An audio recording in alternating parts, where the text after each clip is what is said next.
Et vu que nos luttes n'ont pas de frontières, justement, on va passer tout de suite la parole à Thomas, un camarade travailleur social en Suisse.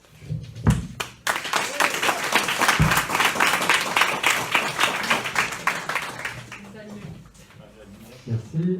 Alors, il y a beaucoup de choses qui se recoupent par rapport à ce qu'a dit le camarade belge, donc ça va être rien de nouveau. Je suis Thomas Vaqueta, je suis membre du syndicat des services publics à Genève. Et du coup, je vais vous décrire une lutte qui a été menée au service de protection des mineurs à Genève. Alors, ça fait plus témoignage que ce que faisait le camarade juste avant, mais bon, j'espère que ça va aller quand même. Donc, Genève, c'est une réputation internationale un peu surfaite. C'est-à-dire que c'est concrètement un bled de province avec un canton qui fait 600 000 habitants, donc qui est gros comme l'agglomération de Grenoble, par exemple. Mais par contre, Genève, c'est une ville qui concentre le plus, où les différences entre les salaires les plus bas et les plus hauts sont les plus importantes de Suisse, donc du monde, que concrètement, on l'a vu ces jours-ci avec les Pandora Papers, la place financière genevoise, avec ses avocats et ses banquiers, ils ont participé à l'évasion fiscale du quart des 11 000 milliards qui ont été détournés et qui sont dénoncés dans les Pandora Papers. Et à côté de ça, Genève, pendant la pandémie, a fait la une du New York Times parce qu'il y avait des files de milliers de personnes qui venaient faire la queue pour l'aide alimentaire à Genève, parce que les gens ils se retrouvaient sans rien pendant la pandémie. Donc c'est une ville contradictoire. Je disais que c'est un bled de province qui se prend pour une capitale. Je pense que tous les maires de France ils rêveraient d'avoir un État comme l'État de Genève, puisque le canton de Genève c'est un État et une république. Ça veut dire très concrètement qu'on a un gouvernement avec 7 membres qui sont élus indépendamment du Parlement. C'est-à-dire qu'on vote pour chaque personne qui va être dans le gouvernement. Il y en a 7. Actuellement, il y a 2 verts, 2 socialistes, un gars d'extrême droite dont le parti s'appelle le Mouvement Citoyen Genevois et une femme de droite classique. Le Parlement, qui contrôle le gouvernement, il y a un tiers de FAF, donc l'Union démocratique du centre, qui n'est pas l'Union démocratique du centre, mais qui est le premier parti de Suisse au Parlement fédéral, qui est un parti qui a fait voter sur son initiative l'interdiction de construire des minarets en Suisse. Il y en a 5 en Suisse. C'est eux aussi qui étaient responsables de l'affiche où il y a un mouton noir qui se fait virer par des moutons blancs de Suisse, pour vous donner l'image. Il y a ce mouvement donc anti-frontalier qui compose avec l'UDC le tiers de FAF au Parlement. Il y a un tiers de droite et un tiers de gauche. Je dis ça parce que ça aura des importances pour la suite. Et puis là-dedans, le service de protection des mineurs, où j'ai bossé pendant 13 ans, où la camarade au fond travaille toujours, il dépend du ministère de l'Éducation nationale, qui s'appelle le département d'instruction publique là-bas. C'est un service un peu soviétique, qui fait tout, qui fait des évaluations de situation familiale en cas de séparation, qui fait des appuis éducatifs, donc du travail sans mandat, qui applique les mandats civils, les mandats pénaux pour les mineurs, qui prend lui-même les mesures de retrait de garde administratif immédiat, ce qu'on appelle, je crois, des OPP qui sont faites par un juge en France.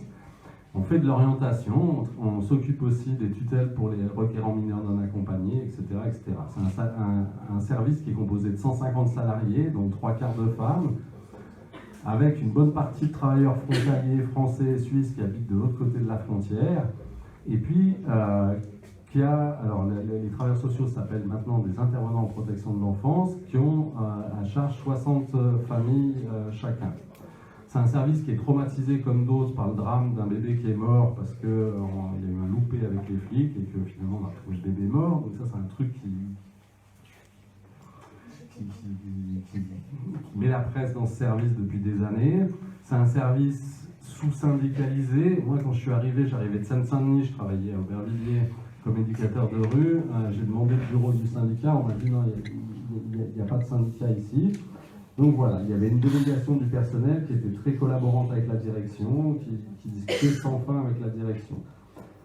Voilà, on avait des AG régulières avec 40 personnes et on a eu 14 directeurs en 13 ans. Donc je vais le faire court parce que là on vient de m'annoncer qu'il me restait 4 minutes. Du coup, moi au début là-dedans, j'étais un peu surpris parce que je venais de Seine-Saint-Denis et puis j'avais l'impression qu'on avait moins de moyens alors qu'on était en Suisse. Donc régulièrement, j'ai demandé aux AG qu'on vote des grèves, ce qui n'a pas marché avec effectivement un contexte où moi j'étais français, frontalier à ce moment-là, où les Français ils passent pour des grandes gueules là-bas et où les travailleurs frontaliers ils disent que quand même on est mieux lotis en Suisse qu'en France, du coup on ne va pas trop se révolter. Et puis surtout, on a le crédit sur la baraque en Haute-Savoie à payer, et du coup, ça n'est pas simple. Donc finalement, on a réussi à faire une grève sur un truc un peu mineur, qui était une augmentation de salaire pour les secrétaires et l'embauche de gestionnaires financiers. C'était une grève qui a duré 1 heure. Et on avait obtenu ça, et du coup, là-dessus, les gens, ils ont vu qu'on avait gagné. Et qu'après, on a pu effectivement monter une grève plus importante sur les conditions de travail, avec un personnel qui avait un taux d'absence quasiment de 10% lié à des burn-out à répétition, et puis avec un projet de la direction de faire un déménagement en open space pour le travail social, c'est génial. Du coup, on a réussi à faire 2 débrayages d'une journée, puis 1 semaine d'action, 1 minute, ça va être court. Et on a gagné là-dessus avec un budget supplémentaire qui nous a permis de l'embauche de 10 collègues, qui nous a permis une augmentation de salaire pour nous, même si ça semble anecdotique par rapport au salaire français, on avait 5 classes de moins que les enseignants dans le primaire et 6 de moins que les enseignants dans le secondaire. Du coup, ça a mobilisé pas mal les gens. Et je finis là-dessus parce qu'effectivement, l'année d'après, notre grève, il y a eu les parlementaires de droite qui ont décidé qu'ils allaient porter un projet qui mettait fin aux mécanismes salariaux, donc les primes à l'ancienneté, des choses comme ça, mais aussi qui rallongeait le temps de travail des fonctionnaires de 40 à 42 heures. Et là, il y a eu une nouvelle mobilisation, et sur la mobilisation qu'on avait faite, nous, au service de protection des mineurs, les autres secteurs du social, ce que décrivait le camarade belge tout à l'heure, qui est complètement éclaté, tout le secteur subventionné, c'est des petits foyers, des choses comme ça, c'est agrégé. Et alors que d'habitude sur les grèves de la fonction publique, on est ultra minoritaire et on n'est pas entendu parce qu'il y a les flics par exemple qui sont dans la fonction publique ou les enseignants qui sont dans la fonction publique qui sont beaucoup plus entendus, là on a pu mener la grève, y compris en faisant reconduire la grève plusieurs fois contre l'avis des syndicats. Voilà, je vais arrêter, je suis désolé, mal prévu. Merci.